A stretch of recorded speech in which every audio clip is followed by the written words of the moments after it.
Hello आदाब दोस्तों, एक बार फिर से आप सभी का मैं स्वागत करता हूं। महाराष्ट्र में 20 नवंबर को विधानसभा का चुनाव है और हम महाराष्ट्र में इस समय जायज़ा ले रहे हैं। हमारे साथ है मेहताब हिंदुस्तानी। मेहताब जी, महाराष्ट्र में क्या है हाल? देखिए, महाराष्ट्र में जो है गठबंधन की सरकार बनने जाएगी और बनने जा रही है, क्योंकि दिल्ली में भी बहुत जल्द चुनाव नज़दीक है और कांग्रेस पार्टी ने और माननीय श्री राहुल गांधी जी ने इसकी तैयारियां शुरू कर दी हैं और बहुत बड़ा झटका लगने जा रहा है बीजेपी को, क्योंकि महाराष्ट्र के किसान और महिलाएं, वहाँ के लोग बहुत ही परेशान हैं। मुद्दे क्या रहेंगे?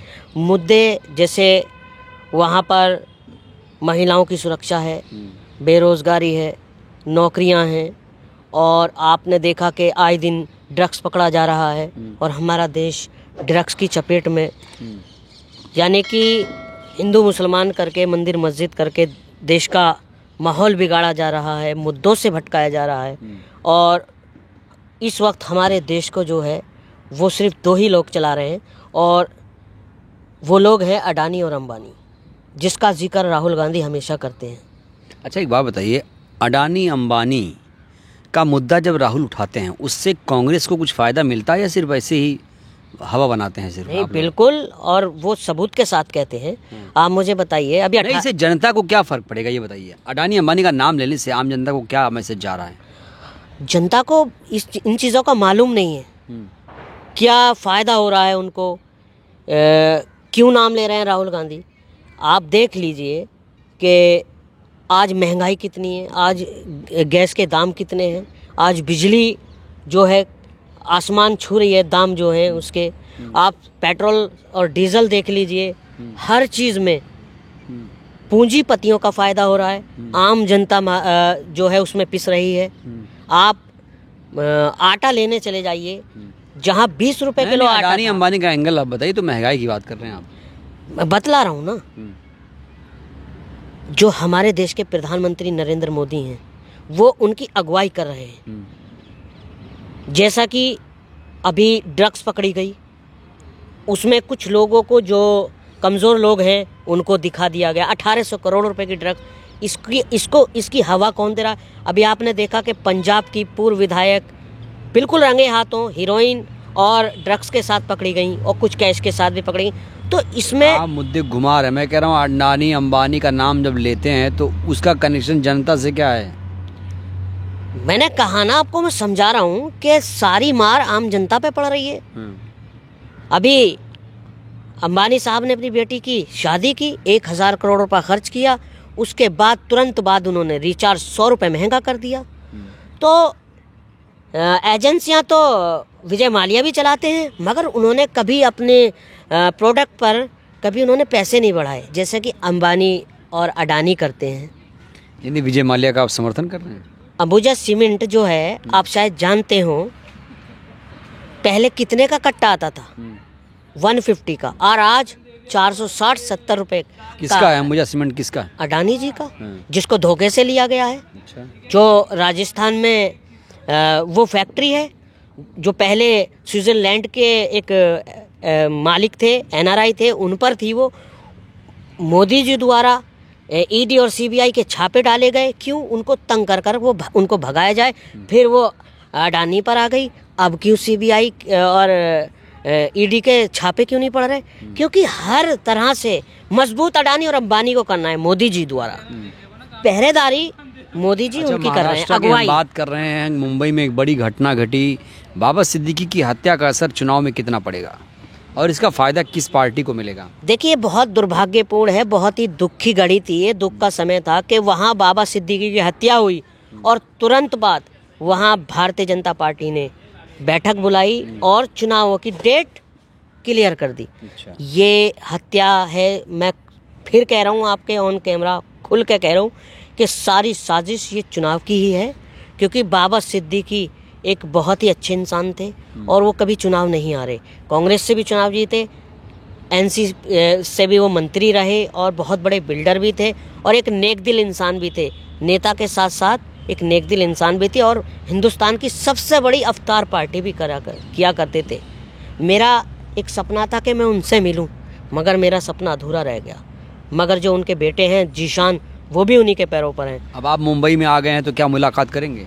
बिल्कुल करूँगा, और मैं हमेशा उनके परिवार के साथ, मेरी संवेदनाएं हैं और हमेशा मैं उनके परिवार के साथ खड़ा हुआ हूँ, चाहे वो दुख की घड़ी में हो, चाहे वो किसी भी घड़ी में हो, मैं हमेशा उनके परिवार के साथ हूँ। और उन्होंने जब किसी के बेटे का बाप का जो साया सिर से जाता है, वो उसको ही पता चलता है कि बाप का साया बेटे के सिर पर कैसा होता है। मामला थोड़ा सा राजनीतिक रूप से उलझा हुआ है।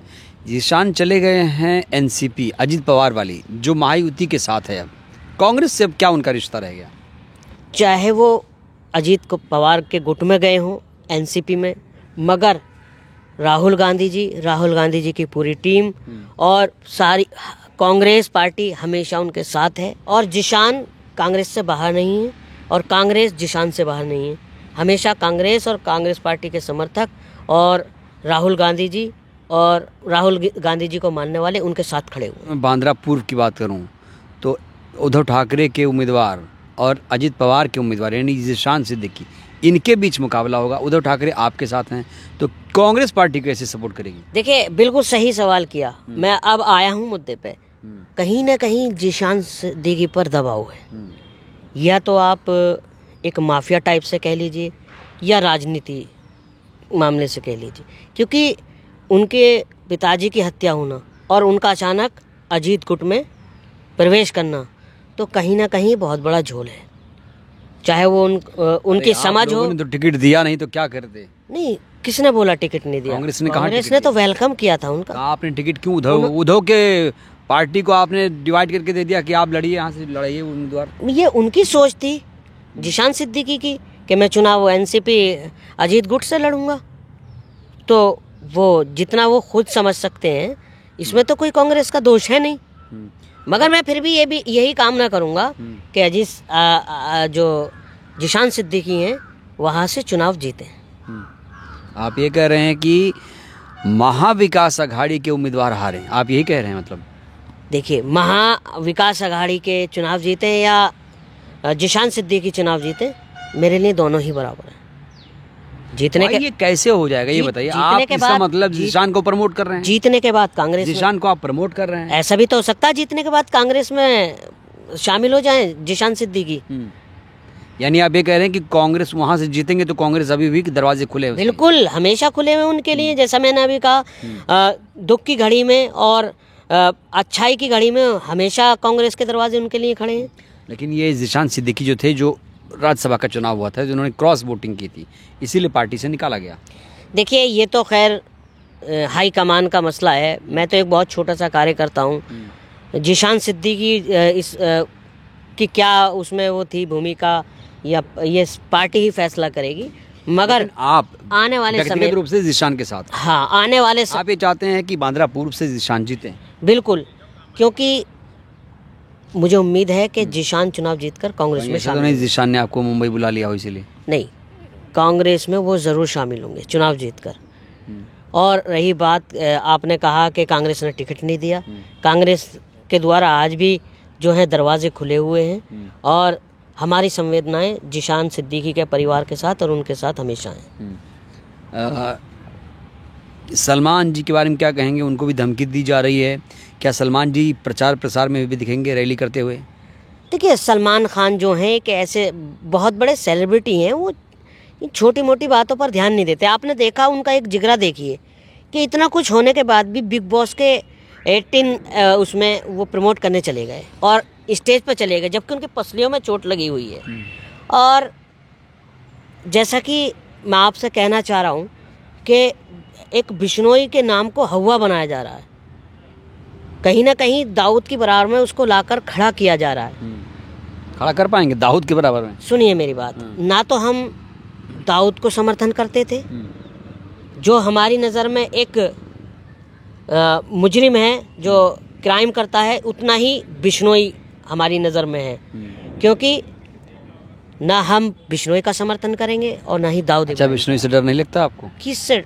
मुसलमान तो सिर्फ अपने अल्लाह से डरता है, वही है, उसी से डर लगता है हमें। मौत, ईमान किसको कहते हैं?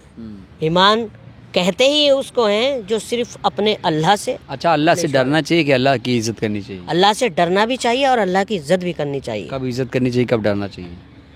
देखिए, कभी भी किसी का दिल नहीं दुखाना चाहिए, कभी भी किसी को नाजायज़ नहीं सताना चाहिए, चाहे वो हिंदू भाई हो, सिख भाई हो, ईसाई भाई हो। अगर आपको अल्लाह ने या ईश्वर ने या भगवान कह लीजिए, अगर उसने हमें पैदा किया है और कोई परेशान हाल है, चाहे वो हिंदू ही क्यों ना हो, आपको उसकी मदद करनी चाहिए। चलिए, आखिरी सवाल हम यही खत्म करेंगे कि महाविकास आघाड़ी या महायुति, कौन जीत रहा है महाराष्ट्र में चुनाव? देखिए, जो इस वक्त, जैसा कि मैं मुंबई आया हूँ और मुझे पता लगा है, ज़्यादातर चर्चा जो है वो इस वक्त बीजेपी का विकेट गिरने का ही है कि इस वक्त बीजेपी जो है सत्ता से बाहर जाती नज़र आ रही है और इसमें शरद पवार बहुत बड़ा खेला कर जाएंगे और बाजी मार जाएंगे।